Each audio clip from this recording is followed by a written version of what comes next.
साथियों नमस्कार, कैसे हैं आप सब लोग? मज़ामा केम छो कसा आहेस? आप सबको जय श्री राम, जय बालाजी की, जय खाटू श्याम जी की। देखिए, अगर आपका बच्चा है आपकी वाइफ़ के पास में और आप लेके आना चाहते हो, तो बहुत सिंपल रास्ता है कि we must file a case for child custody. पर कई बार ऐसा होता है कि हम लोग बह जाते हैं भावनाओं में, बच्चे को ले आते हैं। अब क्या करें, बाप तो बाप ही होता है। तो उस कंडीशन में वाइफ़ क्या करती है, कंसर्न कोर्ट में जाती है या थाने पे जाती है, रिपोर्ट लिखाती है और अल्टीमेटली आप पर लगता है चार्ज किडनैपिंग का। तो मैंने पहले भी कहा था आपको कि अगर आप बच्चे के पिता हैं, बच्चे को आप लाते हैं, ये किडनैपिंग नहीं है। इस विषय पे कई जजमेंट्स भी थे, वो मैंने आपको स्पेसिफिक भी किए और आज उस दिशा में एक महत्वपूर्ण फैसला मैं आपके सामने स्पेसिफिक करने जा रहा हूँ। आप एक छोटा-सा काम करें, एक नोटबुक को मेंटेन कर लें विथ पेन और पेंसिल और सबसे पहले नोट डाउन करें एक महत्वपूर्ण पॉइंट को कि अगर कोई पिता अपने बच्चे को ले आता है उसकी माँ से, तो क्या वो किडनैपिंग के लिए ज़िम्मेदार होगा? ये क्वेश्चन आप लिख लो। फिर नीचे लिखो नहीं। फिर लिखो इसके बाद में महत्वपूर्ण फैसला झारखंड हाई कोर्ट का जिसका डेट है 22/7/2026। अब क्या है ये मामला इसको अपन समझते हैं और क्या-क्या दांव-पेच थे इसको अपन समझते हैं और क्या रहा कोर्ट का विश्लेषण उसको अपन समझते हैं। देखिए इस केस में कंप्लेंट जो है दाखिल हुई कंसर्न कोर्ट में। कंप्लेंट थी मारपीट को लेकर के, कंप्लेंट थी किडनैपिंग को लेकर के। कहना यह था मदर का कि मुझे मेरे पति ने धोखे से बुलवाया किसी जगह पे, मेरे साथ में जो है मेरा बच्चा था, मेरे बच्चे को वो ले गया। जब बच्चे को मैं वापस लेने गई, तो मेरे साथ जो है मारपीट करी। इस कॉन्टेक्स्ट में एक मुकदमा जो है दाखिल हुआ और कोर्ट ने जो है प्रसंज्ञान लिया और समन्स जो है जारी कर दिया हस्बैंड को। हस्बैंड ने क्या किया, उस कंसर्न प्रोसीडिंग को चैलेंज किया। उसका कहना ये था कि कोई मामला बनता ही नहीं है। उसका कहना ये था कि जो बच्चा मैं लेके आया हूँ, ये मेरा अपना बच्चा है। इस कॉन्टेक्स्ट में कोई मामला नहीं बनता है किडनैपिंग का। उसने कोर्ट को ये स्पेसिफिक किया कि यदि हम किडनैपिंग की बात करते हैं, तो उसके लिए 3 महत्वपूर्ण तत्व हैं। सबसे पहला तत्व है कि विक्टिम शुड बी माइनर। दूसरी बात must be in the keeping of lawful guardian. तीसरी बात accused taken the victim without the consent of lawful guardian. उसका कहना यह था कि अगर मैं लॉफुल गार्जियन में खुद भी हूं और अगर मैं बच्चे को ले आता हूं, मैंने कंसेंट ऑब्टेन नहीं करी है को गार्जियन की, तो इससे कोई फर्क नहीं पड़ेगा। तो कोर्ट ने स्पेसिफिक किया कि फादर भी जो है गार्जियन है।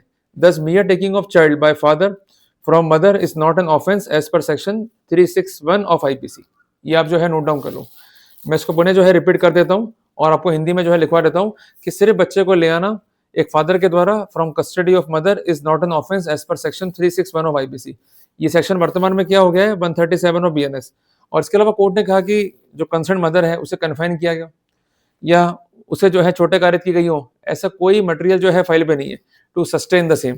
तो कोर्ट ने कहा कि जब कोई एलिगेशंस बार्ड हैं, नॉन स्पेसिफिक हैं, तो वहां पर प्रोसीडिंग जो है प्रोसेस का अब्यूज है। तो कंसर्न जो फैसला है हमें सिखाता है 4 महत्वपूर्ण बातें। अगर आप लेके आना चाहते हो बच्चा, आप ला सकते हो, उसमें कोई दिक्कत नहीं। पहली बात, if a father is going to take his own child, मैं इस बात पे एम्फेसाइज कर रहा हूँ, if a father is taking his own child in that scenario he could not be booked for the offence of kidnapping. ये आप note down कर लीजिए। दूसरी बात, महत्वपूर्ण फैसला है झारखंड हाई कोर्ट का भी, महत्वपूर्ण फैसला है गुजरात हाई कोर्ट का भी। इसके अलावा ऐसे डिफरेंट हाई कोर्ट हैं जिन्होंने अपने व्यूज दिए हैं, जिसमें स्पेसिफिक किया है कि अगर आप बच्चे के फादर हैं, आप बच्चे को ले आते हैं, तो ये किडनैपिंग नहीं होगा। पुलिस आप पर कोई मुकदमा जो है किडनैपिंग का दर्ज नहीं कर सकती है, इवन कोर्ट में जो है प्रसंज्ञान नहीं ले सकती है।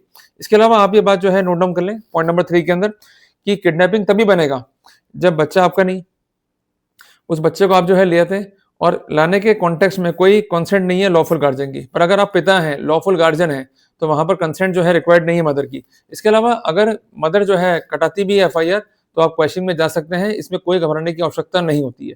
तो मैंने कुल मिला के जो पॉइंट्स आपको क्लियर कर दिए, लीगल उपचार क्या है मैंने क्लियर कर दिए, इसलिए आप बच्चे को लेके आ सकते हो विदाउट एनी वरी। तो इसलिए तरीके से काम करेंगे तो कोई तकलीफ नहीं होगी। पर ये ध्यान रखना, हमें कोई ऐसा काम नहीं करना है जो गैरकानूनी हो। तो कुल मिलाकर के हमारे स्टेप, हमारे facts must be as per norms होने चाहिए, बाकी और कोई तकलीफ नहीं आपको। क्लियर है? अब यहाँ पर कुछ बातें हैं जो आप नोट डाउन कर लो। भाई यूजुअली क्या होता है कि पुलिस जो है आके हैरेस करती है। जब बच्चा आप ले आओगे पुलिस जो है हैरेस करेगी, तो एक बात ध्यान रखना कि पुलिस को कोई अधिकार नहीं है हैरेस करने का। तो वहां पर हम क्या करेंगे, हम लेंगे शेल्टर सीडब्ल्यूसी का, जिसमें ऐसे कई ऑर्डर भी हुए हैं जहां डायरेक्शन दिए गए पुलिस को कि अगर डिस्प्यूट है बच्चे को लेकर के, तो वहां पर कंपिटेंट कोर्ट है फैमिली कोर्ट, आप इंटरवीन नहीं करें। दूसरी बात ये, कई बार पुलिस जो है रिश्वत भी मांग सकती है कि बच्चे को हम ले जाएंगे, तुम्हें जो है गिरफ्तार कर लेंगे। अगर पुलिस आपको हैरेस कर रही है, रिश्वत की याचना कर रही है, बात को रिकॉर्ड करते हुए चलो and make for a trap. Anti corruption कानून के तहत हम उन्हें ट्रैप भी करा सकते हैं और ऐसे कई मामले हुए जहां पुलिस ट्रैप भी हुई है।